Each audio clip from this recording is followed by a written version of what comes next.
लोकसभा में भले ही आज आखिरी दिन कोई कार्रवाई नहीं हुई हो, लेकिन राज्यसभा 1 घंटे तक चली। इस दौरान सबसे ज्यादा जो मुद्दा छाया रहा वो था शुद्धिकरण यज्ञ, जिस पर खूब सियासी चिंगारी भड़की। अब ये क्या मामला है, आपको डिटेल में जानना चाहिए। असल में हुआ यह कि राज्यसभा में नेता प्रतिपक्ष मल्लिकार्जुन खड़गे सुबह सदन शुरू होने के बाद जब बोलने के लिए खड़े हुए तो उन्होंने गंभीर आरोप लगाते हुए कहा कि उत्तराखंड में उनकी रैली के बाद बीजेपी के लोगों ने वहां जाकर शुद्धिकरण अनुष्ठान किया, यज्ञ और हवन करके उनकी रैली वाले मंच को शुद्ध करने का प्रयास किया है। खड़गे ने यह भी कहा कि चूंकि वो दलित है, इसीलिए बीजेपी के लोगों ने शुद्धिकरण अनुष्ठान करके उनका अपमान किया। ये सुनने के बाद नेता सदन जेपी नड्डा अपनी जगह पर खड़े हुए और उन्होंने घटना की निंदा की। खड़गे को भरोसा दिलाया कि सरकार इस मामले की जांच कराएगी। मैंने किसी समाज का, किसी धर्म का नाम नहीं लिया, सिर्फ मैं लोगों के समस्याओं को वहां पर बताया। लेकिन मेरे स्पीच होने के बाद कल वो लोग, बीजेपी के लोग सब मिलके हवन करके उस स्टेज का शुद्धिकरण करने का काम किए। जो माननीय खड़गे जी ने कहा है, ये सच में बहुत ही दुखदाई विषय है और ये दुखदाई सिर्फ कांग्रेस पार्टी के लिए नहीं, ये दुखदाई हम सब के लिए है।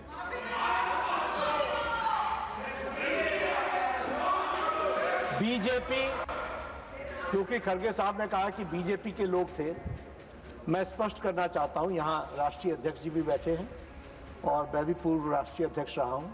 BJP does not subscribe to such activities, never. मैं इसको पॉलिटिकल मुद्दा कभी बनाना नहीं चाहता और मैं कभी इस सदन में सालों से यहाँ हूँ और निचला, लेकिन मैं एक शेड्यूल कास्ट हूँ, मैं एक दलित हूँ, मेरे को मदद करो, मेरी रक्षा करो बोल के कभी किसी के सामने गिड़गिड़ाया नहीं। मैं लड़ने की शक्ति है, मैं लड़ता हूँ, लेकिन तुम मुझे अनटचेबिलिटी का ये करके, शुद्धिकरण करके अपमान करते हो। Now don't sensationalize, don't criticize। जो बात कही गई है, मैं कह रहा हूं कि भाई आपको जितनी दुख है उतना मुझे भी दुख है, मैं भी उतना उसी सेंटिमेंट्स के साथ चल रहा हूं। लेकिन आप अगर कहेंगे कि तुमने किया, भाई हम कह रहे हैं तहकीकात करेंगे, we will go into the details of it and find out, and if anybody is found guilty, certainly action will be taken. I request the government also, those who have done the wrong thing, they will be investigated, they should be caught and they should be punished. There is no two different opinion on this. संसद के अंदर इस मुद्दे पर हंगामा हुआ तो संसद के बाहर भी कांग्रेस ने इस पर सरकार और बीजेपी को घेरा। कांग्रेस सांसद प्रियंका गांधी ने पीएम मोदी से माफी की मांग की।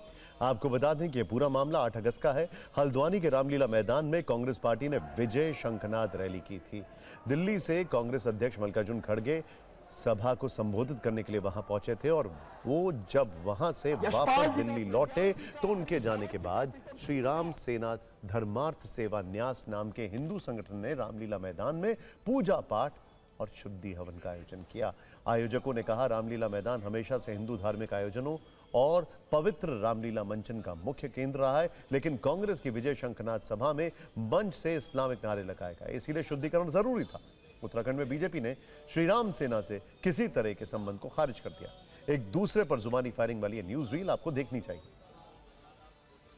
मल्लिकार्जुन खड़गे जिंदाबाद, मर्यादा पुरुषोत्तम रामचंद्रेभ्यो नमः, मर्यादा पुरुषोत्तम रामचंद्रेभ्यो नमः।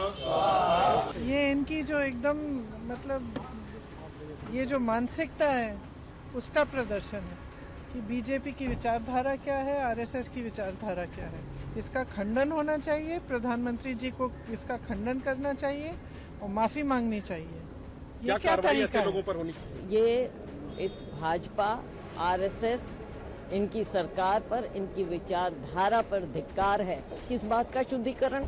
शुद्धिकरण तो उत्तराखंड का होना चाहिए कि ऐसी विचारधारा ऐसी सोच, ऐसी नीच सोच जो इन लोगों की है, शुद्धिकरण उत्तराखंड का होना चाहिए कि ऐसे लोग वहां पर आज के दिन शासन कर रहे हैं। ये अच्छा नहीं देश के लिए, ये देश को डिवीजन करता है। धर्म के नाम पे अगर शुद्धिकरण करते हैं तो ये देश को बर्बाद करने वाले लोग हैं। जो कोई लोग वहाँ पर ये किए हैं शुद्धिकरण का काम, उन पे केस होना चाहिए। रामलीला मंचन मैदान में यहाँ पर 2-3 दिन पहले जो धर्म विरोधी तत्वों ने जो है हमारे मर्यादा पुरुषोत्तम भगवान रामचंद्र जी, हमारे हिंदू धर्म के जो खिलाफ बातें करते हैं, हम इनकी बुद्धि की शुद्धि के लिए यह यज्ञ कर रहे हैं। मर्यादा पुरुषोत्तम रामचंद्र की होमे विनियोग हो। हिंदू आस्था को इस बात से ठेस पहुंची कि किसी ऐसे व्यक्ति को मंच में स्थान दिया गया जो हिंदुवादी संगठनों को की तुलना सांप से करता है, तो उस स्थान की पवित्रता खंडित होती है। वो पवित्रता पुनर्स्थापित करने के लिए ये यज्ञ हुआ। इस मुद्दे पर दिल्ली से उत्तराखंड तक सियासत हो रही है और अब इस पर यूपी में भी राजनीति शुरू हो गई है। शुद्धिकरण विवाद पर अखिलेश यादव ने एक्स पोस्ट में बीजेपी को घेरते हुए लिखा कि बीजेपी के राज में सामाजिक भेदभाव होता है। खड़गे जी दलित हैं, इसीलिए शुद्धिकरण यज्ञ किया गया। एनडीए एकजुट होकर इसका जवाब देगा। पीडीए एकजुट होकर इसका जवाब देगा।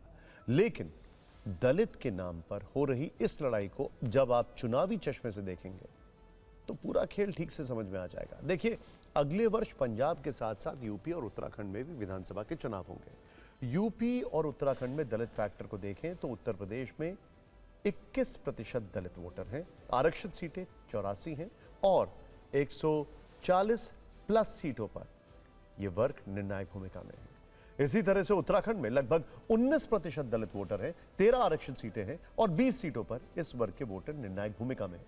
2022 के यूपी चुनाव में 84 आरक्षित सीटों पर प्रदर्शन को देखें तो बीजेपी ने अकेले 60 सीट जीती थी, एनडीए को 65 सीट मिली थी, जबकि समाजवादी पार्टी को 19 सीट हासिल हुई थी। इसी तरह से उत्तराखंड में 13 आरक्षित सीटों में से 9 पर बीजेपी जीती थी, जबकि 4 सीट कांग्रेस को मिली थी। यही वजह है कि जब खड़गे ने दलित अपमान की बात कही तो उत्तराखंड से लेकर यूपी तक राजनीति होने लगी। बीजेपी बैकफुट पर नजर आई, क्योंकि बीजेपी को पता है कि यह वर्ग कुछ समय से उसका प्रमुख वोटर है और जातिगत अपमान या भेदभाव से जुड़ा कोई भी विवाद राजनीतिक रूप से संवेदनशील हो सकता है। इसीलिए बीजेपी इस मामले को जल्द से जल्द शांत भी करना चाहती है।